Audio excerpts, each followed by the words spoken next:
Guys ನೋಡಿ 2 ದಿನ ಮನೇಲಿಲ್ಲ ಅಂತ ಮನೆ ಯಾವ ರೀತಿ ಮಾಡಿಟ್ಟಿದ್ದಾರೆ. ನನ್ನ ಡೈಲಿ ರೊಟೀನ್ ವೀಕ್ನೆಸ್ ಆಗಿದ್ದೀರಾ ಅಂತ ಹೇಳಿದ್ರಲ್ಲ, ಹಾಗಾಗಿ ನೈಟ್ ಬಾದಾಮಿ ನೆನೆ ಮಾರ್ನಿಂಗ್ ಎದ್ದ ತಕ್ಷಣ ಫ್ರೆಶ್ ಅಪ್ ಆಗಿ ನಾನು ಡೈಲಿ ಒಂದು ಲೋಟ ಬಿಸಿ ನೀರು ಕುಡಿತೀನಿ. ಅದನ್ನು ಬಾದಾಮಿನೂ ನೆನೆ ಹಾಕಿದ್ನಲ್ಲ, ಅದನ್ನು ಒಂದು 4 ತೆಗೆದುಬಿಟ್ಟು ಸಿಪ್ಪೆ ತೆಗೆದು ತಿಂದ್ಬಿಟ್ಟು ಒಂದು ಗ್ಲಾಸ್ ಬಿಸಿ ನೀರು ಕುಡಿತೀನಿ. ನನ್ನ ಚಾನಲ್ನ ಫಸ್ಟ್ ಟೈಮ್ ವಿಸಿಟ್ ಮಾಡಿದರೆ ಸಬ್ಸ್ಕ್ರೈಬ್ ಮಾಡ್ಕೊಳ್ಳೋದು ಮರಿಬೇಡಿ. ನಿಮಗೆ ಯಾವ ರೀತಿ ವೀಡಿಯೋಸ್ ಇಷ್ಟ ಅಂತ ಹೇಳಿ ಮುಂದೆ ಅದೇ ರೀತಿ ವೀಡಿಯೋನ ಮಾಡೋಕ್ಕೆ ಟ್ರೈ ಮಾಡ್ತೀನಿ. ನೋಡಿ ಬಾದಾಮಿನ ತಿಂದ್ಬಿಟ್ಟು ನೀರನ್ನು ಬಿಸಿ ನೀರು ಕುಡಿತಾ ಇದ್ದೀನಿ. ಅಷ್ಟರೊಳಗೆ ನಮ್ಮ ಹಸ್ಬೆಂಡ್ಗೆ ಟೀ ರೆಡಿಯಾಗಿತ್ತು.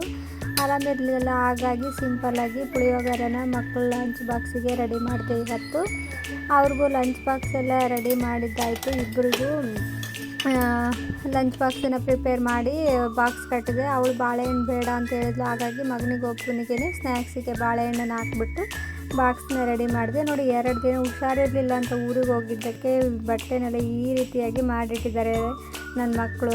ಎಲ್ಲ ತೆಗೆದುಬಿಟ್ಟು ನೀಟಾಗಿ ಮಡಚಿಡೋಣ ಅಂತ ತೆಕ್ಕೊಂಡು ಹಾಕ್ಕೊಂಡಿದ್ದೀನಿ. ಏನಿರದೇ ಇದ್ದರೂ ಪರವಾಗಿಲ್ಲ, ಆರೋಗ್ಯ ಮಾತ್ರ ಚೆನ್ನಾಗಿರಬೇಕು. ಹೆಣ್ಮಕ್ಳು ಚೆನ್ನಾಗಿದ್ದರೆ ಮಾತ್ರ ಮನೆ ಕ್ಲೀನಾಗಿ ಇರೋಕ್ಕೆ ಸಾಧ್ಯ ನೋಡಿ ಅಲ್ವಾ? ನೀವೇನಂತೀರಾ?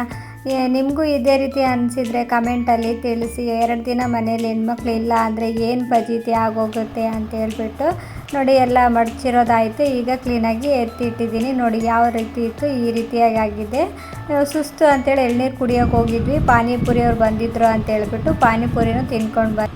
ವಿಡಿಯೋ ಇಷ್ಟ ಇದ್ದರೆ ಪ್ಲೀಸ್ ಸಬ್ಸ್ಕ್ರೈಬ್ ಮಾಡ್ಕೊಳ್ಳಿ. ನಿಮ್ಮ ಸಪೋರ್ಟು ನನಗೆ ತುಂಬಾ ಇಂಪಾರ್ಟೆಂಟು. ಹಾಗಾಗಿ ನೆಕ್ಸ್ಟ್ ವಿಡಿಯೋದಲ್ಲಿ ಮತ್ತೆ ಸಿಗೋಣ. ಬಾಯ್.